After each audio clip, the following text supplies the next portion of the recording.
Hello everyone, welcome to today's video. Today I'll be taking a look at another Fox Go Server professional game played between Zihao 9P from China and Byun Sangil 9P from Korea.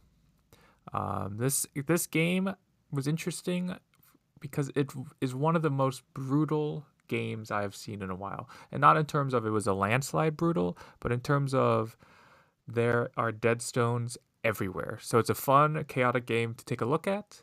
That also means it's pretty complex and convoluted. So I'll do my best to simplify things, but even some of the moves and ideas here are way beyond my level too. So I'll do my best, but mainly get your popcorn ready and enjoy the show. Because this game starts out calm. In fact, the first move is the 3-3. So, what starts out, it's the calm before the storm. We get this. And then here, this move is so surprising to me. By white. By the way, white is Zihao. Byun is black. This move is surprising to me because old theory, and by old I mean pre-AI, so really only like 10 or so years, but you would want to prevent the extension of your opponent's Shamari, right? Especially if it was a large Shamari or a fourth line Shamari. And so to me, this move feels the most natural because I don't think black really wants to develop the right side. So I was really wrapping my brain around why would white play here and allow black to play this one? Well, one is because white has a follow-up plan, but also I think it has to do with the 3-3 because now that there's a good approach move black can play, black's less likely to play the 3-3. But over here, since this approach isn't very good because black's right side is very flat and you don't really see approaches from the other person's side very often at the high level. So what does that mean? Oh, it's got to be 3-3. So maybe white wasn't preventing the approach per se, but was preventing the 3-3 because black's less likely to 3-3 the lower left. That's my only guess. Maybe I'm even looking too far deep into it. And nowadays, in the opening, you can just play whatever directions you want. I'm not sure, but that's what I think. Again, 10 years ago, I would say white needs to play here, but now with the 3-3 as an option, I think that's what white's trying to avoid. So black plays here, and then we get D10. And if you haven't seen this pincer before, it is again between this one and this one. These are the only two pincers you will see nowadays. And there's a good reason why. It has to do with the 3-3 Joseki that happens. So let's look at the game really quick. Black invades, and we get this variation. This is very standard. And then white adds a stone. And you can see D10's placed in a very nice spot. So if we do this one, which is probably the most common, this is specifically because of the upper left. White's playing so far away from this stone. Because if black does want to fight, we can see that these two stones can't really put a lot of pressure on this white stone. Whereas if white was closer, now black could actually put a lot of pressure on this white stone and not only put pressure on, but also make a nice extension from the upper left. So white's trying to prevent that by going here. But yeah, if we look at this variation, same exact variation, this stone is perfectly, I shouldn't say perfectly. That's the wrong use of the word perfectly. This stone is, for the most part, settling this position for white. Yes, there's still a cut here, and in many cases, black can cut here. But with C8 being where it is, black can't use the C6 stone to its full advantage. Even if white loses the 3, the group as a whole will be okay still. So if we look at any other pincer, though, like let's say white plays this one. If we look at the end result, when white has to add a stone, notice if white was on the star point there at D10, white's shape is pretty efficient, but when it's one line closer, it's just a little less efficient. And same thing if white had played here. as the pincer, right? If white had played here as the pincer. And also, if white had played the one space high pincer, the stone would be here. And even though this one here, and we can look at this one a little closer, even if white had played this one, keep in mind, this pincer, the one space high, is the same length away from this black stone as the low. What makes it so much worse? It's because when it's low, you don't need to add a stone. White would have sente. White could go elsewhere. This is already protected well enough. But when it's like this and you try to go elsewhere, there is a very big weakness at c7. Very, very big weakness. And this would just destroy white's shape. Black threatening to cut, black separating the d8 stone. This is just all sorts of bad. So, yeah, that's why nowadays you only see this one, the close low pincer, or the very far away star point pincer. You will also see this not only if you can imagine black had a 4-4, white invaded the 3-3, and then black made a wall. You'll also see the star point pincer as well. Basically, whenever black has a formation in the upper left, facing the left, is when you'll see this. So black gets this, and then white plays there, and then black very calmly plays here. And this is a very nice move. Very nice move. While it's not the biggest side on the board, you can see there are other sides, or all the other sides are bigger. But it's preventing white from getting here, which starts to put some pressure in the upper left. So if black ignores again, white can either approach at h17 or even sometimes directly attach when white has the ladder in the lower right. So white plays here, black backs off, white backs off, and then black plays here. So 3 large knights in a row. And then white comes in, which again, it's kind of strange because it's not the biggest side on the board. This bottom side looks the biggest, but the problem is it's secretly the smallest because white or black can't really develop the bottom. So whenever you get this joseki here in the lower left, this kind of makes whatever side it's facing kind of small. Now, it does depend on what's in the lower right, but if you have a black group here and a white group here, the bottom side's just not going to be worth a lot, which is why they're avoiding it. And in fact, you'll see they avoid it for the next 100 moves or so. So, yeah. This is where, like, if white were to play a move on the bottom, this is where black can really develop while reducing. So white comes in, and this is looking to play some sort of attach into crosscuts, while, of course, also, if black fixes the corner, be able to connect back. So even though white's playing right inside of black's area there, white's still looking at options. And I've said this many times, but when you're invading, you need to look for options. So white's options are, I can go into the corner, or I can connect back. So that's why white's not playing somewhere like here. Because white's only option, if black plays down somehow, would be to come out. And this would not be worth a lot for white. So, yeah. And black does a very nice thing of playing here. Black does not have intentions of attacking the d10 stone. Why? Because it's close to white's thickness here. So we don't need to preserve an attack when we don't really plan on attacking d10. So black's planning to attack the upper left. So black can lean here against this. And you can see if white answers, not that white should, black is naturally getting stones facing that white stone there, right? And if we check out white's area here, it's very overconcentrated. It's very overconcentrated. So, yeah, it's not worth that much. So that's why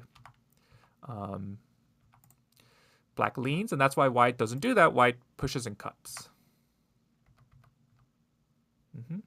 And again, the whole plan was not to fight here, because any fight here would actually be dangerous for black. Because now these left side stones are a liability. Black's whole plan was, okay, I'll give you that, and I'll take what I wanted, White says, well, I was still looking to attach here, so I'll attach. Black wedges. White getting that spot. While this move might seem natural, white getting this spot, you can just see there's... Oh, count the dangers, right? There are so many weaknesses in black's shape, and white actually has a lot of liberties. All of black's surrounding stones actually have less liberties than the white stones. So, yeah, that's why black just wedges.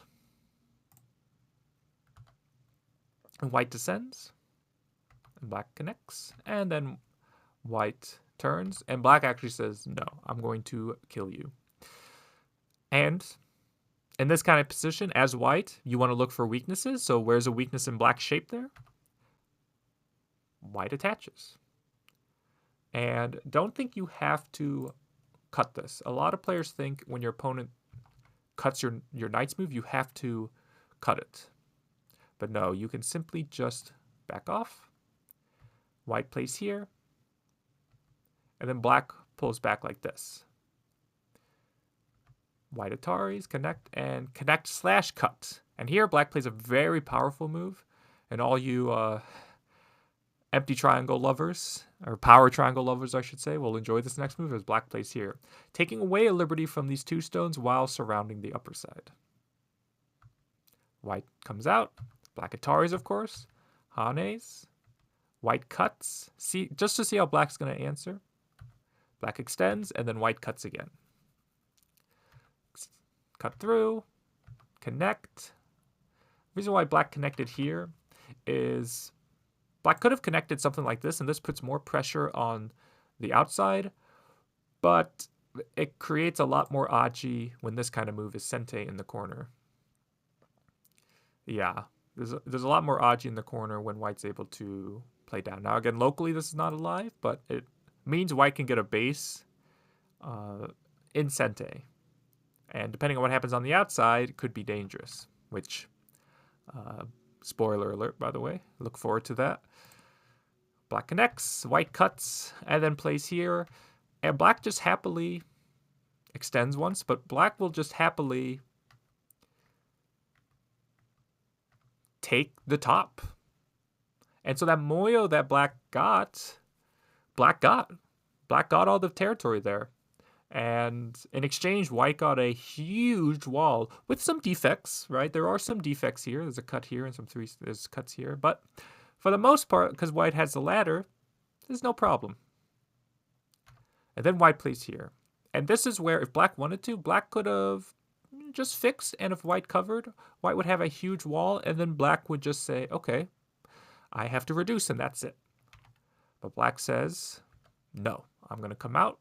And now, since black separated white, as opposed to this one, let white connect, black separated white, there's a very good shape to know how do you separate the large knights.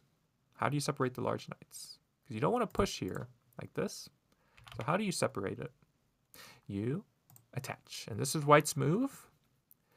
The idea being black really can't go all out to attack this when there's a cut here, and there's a cut here. So black just stands up, and then white plays a very nice move of diagonal, Kosumi. This is threatening not only R18, but to get into black's top side. So black descends. Yeah, that's not only does that hurt the corner if you get this move, it also gives white good eye shape. So white fixed. And then black lives. And so what do you think of this exchange? Again, black could have just taken the entire top, and not saying white would play this immediately, but if white does, black would just need to reduce somehow. This feels like a lot, but when white is threatening to take half the board, maybe this was too much for black. But in the process, white was able to, and you'll see, able to get into black's top. Yeah, and then we get this move. So on the surface, this move makes sense because it's a ladder breaker. Plain and simple. Black's looking to pull this stone out. But why this specific spot? It always, when pros play like a ladder breaker that's like an Atari or a Peep or some sort of move that's directly threatening something else, a ladder breaker that's directly threatening something else, it's very digestible. It's like, okay, I understand. But this move, I'm like, why? Is it because white can't play a ladder breaker that's super efficient? Like if you played something, I don't know, like this, white could play here, and white's still getting a lot of the center? Is that why? If you played too close, white could play a ladder breaker that hurts your stone? So I'm not sure. White says, though, I don't care about your ladder. I want the right side. And how much of the right side? Well, how about as much as possible? White just attaches. And it was funny when I watched this game live, and when white played this move, I was like, oh, that's such a creative ladder breaker. Wait a second. Is that a ladder breaker? Because normally when you attach like that, it can be a ladder breaker, but it's just not a ladder breaker. So I was like, okay, did white misclick? What did white do? Yeah, like even attaching here would be a ladder breaker, right? So what's white's plan? Well, white's plan is to give up these 3 stones. Like so. And I guess the logic is, okay, my upper left is dead. So these cutting stones here at H14 aren't valuable. So white just says, okay, you can have them. Black happily does, because it does create some weakness in white's thin wall here. White Hanes, and then black Hanes, yeah. And again, there's a lot of weakness here. And white just says, I'll go elsewhere. So white's last moves are otherworldly to me. Attach here, give these up, and then ignore this even. Ooh, white's brave. Black jumps, sure. And then white plays a knight's move. So white's saying, okay, even though you've gobbled this up, the lower right is going to be mine. So black. This is also a very big move. And part of me thinks, I think white would play here, or maybe this one, something here, if white wasn't so weak on the top. You can see, now that black has broken through, white has peep, R12 problems, clamp. Yeah, white's very weak here. So this is not only surrounding the right side, but also helping white's right side. So black stands up, but white says, that's not sente. Extend and cut. And now black's 3 stones here are cut off. And in a huge white moyo. So we'll see how black manages these. Black plays here. So this move was so mind-boggling to me. So mind-boggling to me because this would be the shape point, right? This would be the shape point. So I was confused why black wouldn't do this, but it makes sense when you realize these 3 stones don't have any value. White's just going to ignore you and gobble up the 3 stones. So playing here is going more so after the 2 stones. That's the idea here.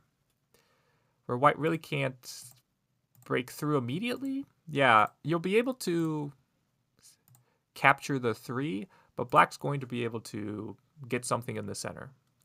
And even be able to squeeze you down if you're able to get like these kind of moves, right? All these will be forcing.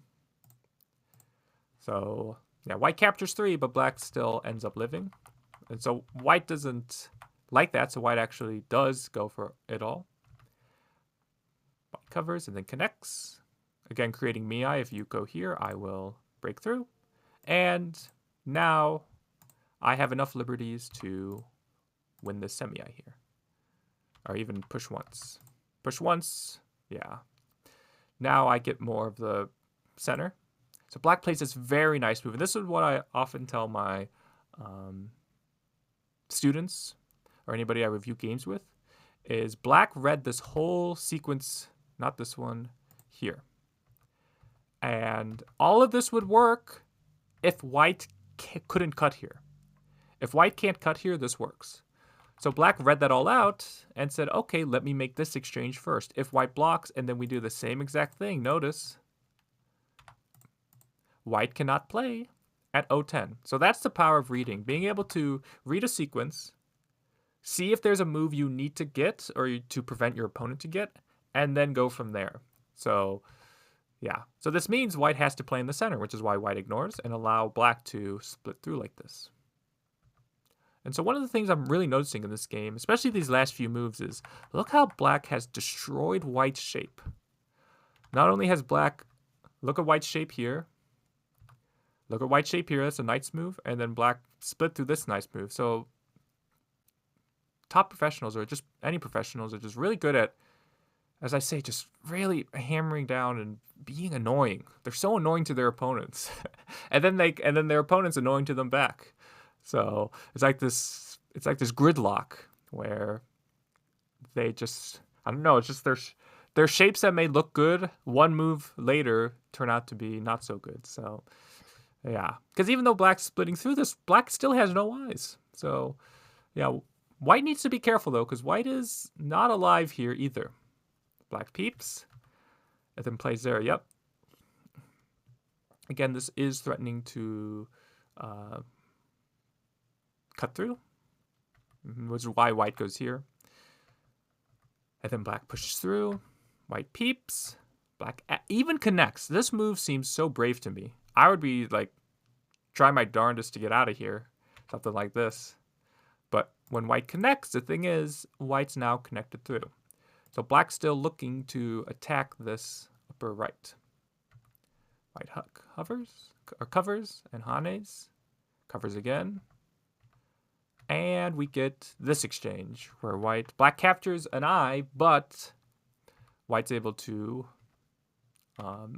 seal black in. Black plays here, and then white plays Atari, and then plays here.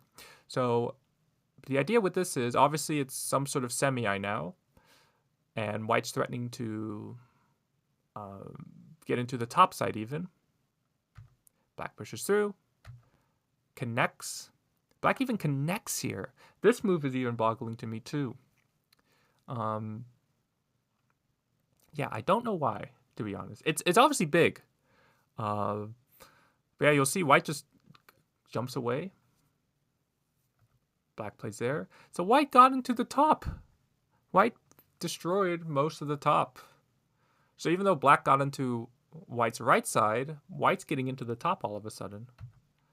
So black plays here. And this move's threatening to cut off this boomerang, I guess. B2 bomber without its back wing. Yeah. And this is good timing, because if you connect first and then white goes elsewhere, believe it or not, this move would not be as sente anymore. Now, it would be sente because black still needs to live, but the idea is the only value these stones have is because they're cutting stones. By themselves, they don't give white any points. They're just dame. So black plays here first before fixing, and then fixes. And then white even Ataris, and then Ataris here. So yeah, white got into the whole top. And black says, that's not so big right now. I'm going to go elsewhere. Even though white's threatening to save these cutting stones, and then there's problems up top. Yeah, black says, I'll go elsewhere. White extends. Then we play here. This feels like the shape point, so I'm a little confused. Because I guess this move just doesn't work. Is that the problem? It seems like a problem for a move. But here also felt like it didn't work, because after white connects, Tengen threatens the snapback. And I actually don't know if black missed that or not. Black peeps here, and white just takes the stones. Like, at least black could... See, the thing is, with all these exchanges here, black still does not have two eyes. So black needs to make some exchange to make two eyes. And so I think if black goes here, right, black goes here, black's threatening to make an eye here in sente. So black would have an eye here and an eye here. And so if white has to cut like this, black would be alive, right? Black could do something else? I'm not sure.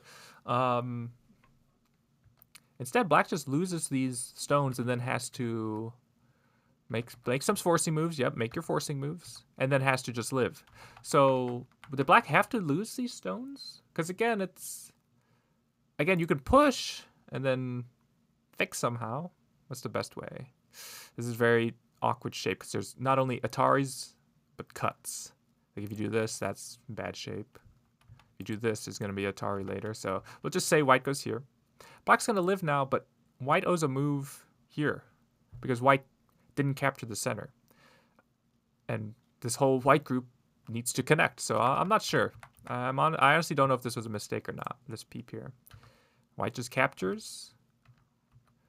Cut, cut, cut. And then has to live. So, yeah.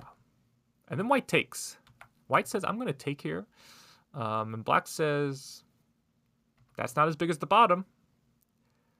Atari, descend. And this is where a lot of players, myself included, would look at M3 and say, that is the key spot, right? And while it is threatening to cut, black will happily just take the corner. And the problem also is white has to be careful about the right side, the lower right. Like, I think white would have to Atari immediately, but black's already alive and could just do something else. So you capture 3, but I take the corner. This has to be good for black locally. So white descends, knowing that even though you get this, you're technically not alive yet, although you're very close to it. So it comes back to why did white capture here then? Well, we're about to see. Black has gote, so white blocks. Black descends. Yep. If black had taken Hane into this, would be Ko in the corner. That's why black descends. White descends. Black Ataris. Takes. This move also was surprising to me because this is a local threat black could have used. So I don't know why black used it now. Hane. Yep. And then attach, yes.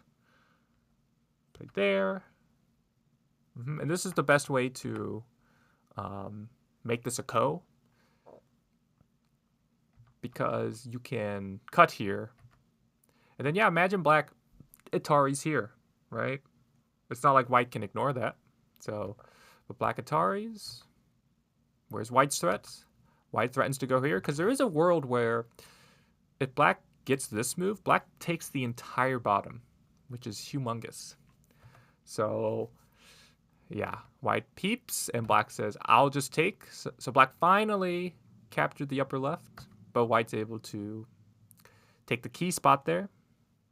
And, yeah, it looks like black's going to die, but black has some moves up their sleeve. Push. Pull back, yep. The idea with this is if you cut, then I'm going to cut and then push through.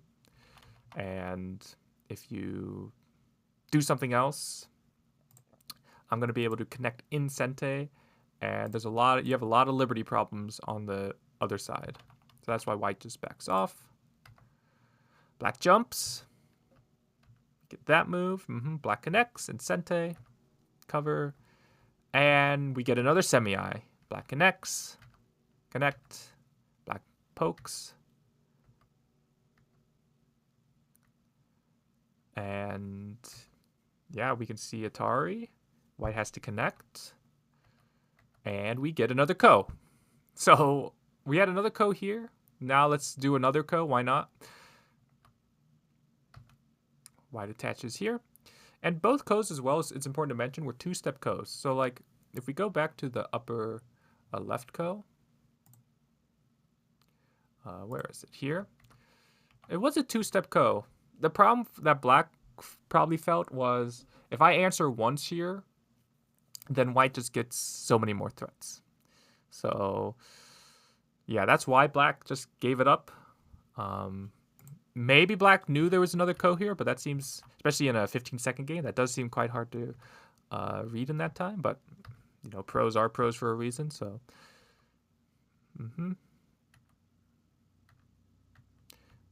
But yeah, and so this is also a two-step Ko. So black needs to ignore 2 of white's threats to win this. So white goes there. Black answers. Threaten to cut. White answers. White descends. Black ignores. So there's the first ignore. Black throws in. Yep. White answers. So where's white's threat? Lower left. Yes. This is big. So black answers. And then black clamps and white takes it.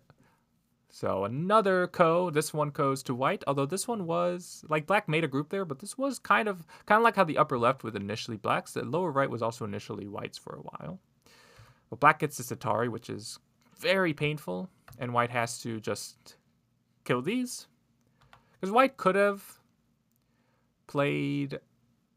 So the thing with the upper right is no matter what white plays, it's another ko. So even if white goes here, black's just going to ignore and say, okay, there's a ko in the upper right whenever. I get to decide. If you're going to spend another move to kill it, then it's not that big. Even if white plays like this move, it's still a ko, because if you play here, play ko. If you play there, it's a ko. If you try to play the shape point, it'll be a snapback. So black's alive that way. Alive and snapback. So white just says, okay, I will capture. And then black figures out or finishes off the ko. So yeah, you can see this game is a bloodbath. Just stones taken off the board right now, and that's not including captures like still on the board or dead stones still on the board. Just strictly prisoners. Black has 22 and white has 24. So yeah, and again, not including prisoners on the board. There's a lot of dead stones. This game was such a treat to watch. There's one more little exciting thing that happens right here, where there's a potential for a ko here. The problem that white decided here, like white just went here, is local threats. So for example, if white seriously tried to fight this, like white has those threats here. One, this is losing points because later white will even be able to peep here. But we'll say if white's trying to fight this all out, black has, and I won't keep taking back the ko, but you'll see that black has this as a local threat, this is a local threat, this is a local threat. Even can play here as local threats. Just taking away liberties because you can't connect. So yeah, it's just very painful for white. And as you can see, since there's already been a bunch of kos, there's not really any ko threats left for white. So it's just that white couldn't win the ko without costing white points, so white just gave it up. So white could peep here and then back off. So that ko was kind of the last hurrah in the game. But yeah, beyond that, that's really the highlights of the game so far. And I say highlight of the games, and it was the whole game, but yeah, pretty crazy game. As I go through here, who do you think won this? There is 7.5 komi for white. So yeah, good luck with all the captures and keeping track of all that, of who won. But yeah, pretty crazy game. Again, super fun to watch as well. So yeah, I definitely had a treat watching this. So as I go through the end here. Yeah, any guesses on results? Well, as we finish out here, they're finishing up their moves, and here they both counted, or they both passed, and black won. Black won by 5.5 points. Black won by 5.5 points. So yeah, super crazy game. As I said, it was a bloodbath. It was a massacre. Dead stones left and right, but super fun to watch. Again, games that have lots of kos and lots of swinging territories where it's a magic trick. What was once white's territory was black's and vice versa are super fun to watch to me. So I hope you enjoyed it too.